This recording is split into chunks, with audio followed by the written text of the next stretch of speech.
Welcome back to the coin world, old coin review and value, where we uncover the fascinating tales behind the coins in your pocket and the treasures in your collection. Today, we dive into the legacy of the 1982 Liberty half dollar, a coin that, while often overlooked, holds a significant place in American numismatic history. Let's explore its creation, significance, and why some rare versions have become highly sought after. The term Liberty half dollar is commonly used by collectors to describe U.S. 50-cent coins that prominently feature the word Liberty.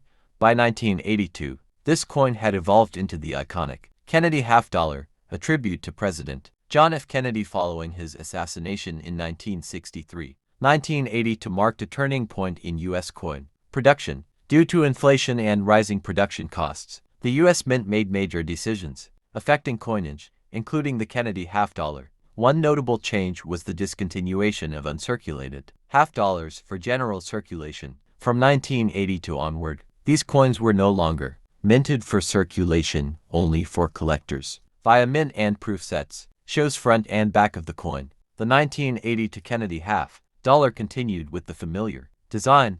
Obverse front portrait of John F. Kennedy, designed by Gilroy Roberts. Reverse back the presidential seal, created by Frank Gasparo. The composition of the 1982 half dollar is copper-nickel clad, consisting of an inner core of pure copper with an outer layer of 75% copper and 25% nickel, no longer the 40% silver seen in earlier versions like those from 1965. -1970. Mint marks and production locations. There were two main versions of the 1982 half dollar, 198p, minted in Philadelphia, no mint mark on coin. 198D, minted in Denver with a D mint mark. The San Francisco Mint also struck proof versions, which were included in collector proof sets and featured a high-quality mirror-like finish. Collector alert: the no FG variety. Zoom in on coin's reverse. One of the most exciting finds for collectors is the no FG variety, where the initials FG for Frank Gasparo are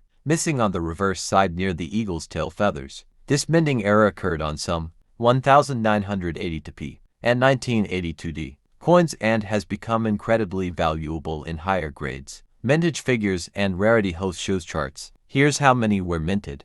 1982p, approximately 10.8 million. 198D, around 15.5 million. 1982s, proofs, about 3.8 million. While those numbers seem high, remember, these were not released into general circulation. Many were kept in sets or damaged over time, making pristine examples harder to find today. Market value today. Host shows auction listings and graded slabs, depending on condition and rarity. Here's what a 1982 Liberty Kennedy half dollar might fetch. Circulated, around $1 to $2. Mint state MS65, up to $15 to $25. The 1982 coin story doesn't end with its circulation status. A rare and unusual error emerged: the no FG variety, where the initials FG for Frank Gasparo were missing from the reverse near the tail feathers. This omission occurred due to over-polishing of the die, a phenomenon not uncommon in clad coins but rarely seen in half dollars.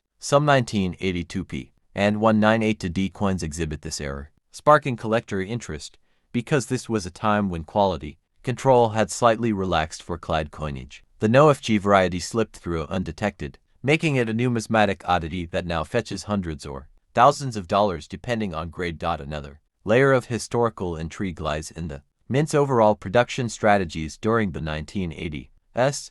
The U.S. Mint was increasingly moving toward proof coins and uncirculated collector sets, responding to collector demand rather than public usage.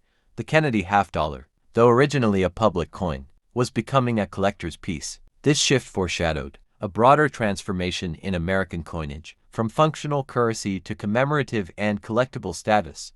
The Mint's decision in 1982 also aligned with cost-saving measures. Producing half dollars for banks that went unused was inefficient. This strategic pivot allowed the Mint to conserve resources and maximize revenue from collectors. Despite this, the public never fully let go of the Kennedy half dollar. It remained an iconic piece, with many Americans associating it with honor, history, and prestige, often reserved for tips, gifts, or special occasions. Interestingly, this trend continued well beyond 1982, even in modern times. Kennedy half dollars are produced annually, but only released in collector rolls or bags, not general circulation. A legacy that began with the 1982 issue. Collectors today often seek the 1982 coins in pristine condition, ideally graded MS65 or higher, while common in circulated grade mint state. Coins with deep luster and strike quality are not as easily found. The 1982's proof version is also popular, especially when graded PR69 deep cameo, indicating a sharply contrasted frosted design against a mirror-like background. These are often included in collector sets. Another aspect collectors explore is the coin's toning natural discoloration from years of storage. A 1982 Kennedy half dollar with attractive rainbow toning can command premiums due to visual uniqueness. Although not silver, the coin still holds intrinsic value as a symbol of a historic presidency and as part of a series that bridged silver, clad, and modern numismatic eras. For historians, the 1982 coin serves as a marker of the intersection of inflation, numismatic policy, and consumer behavior. It's a tangible snapshot of America's economic and cultural mood in the early 1980s South. For casual collectors, the coin offers an affordable entry point. For seasoned numismatists, it offers the thrill of hunting for the rare NoFG error or a perfect high-grade specimen.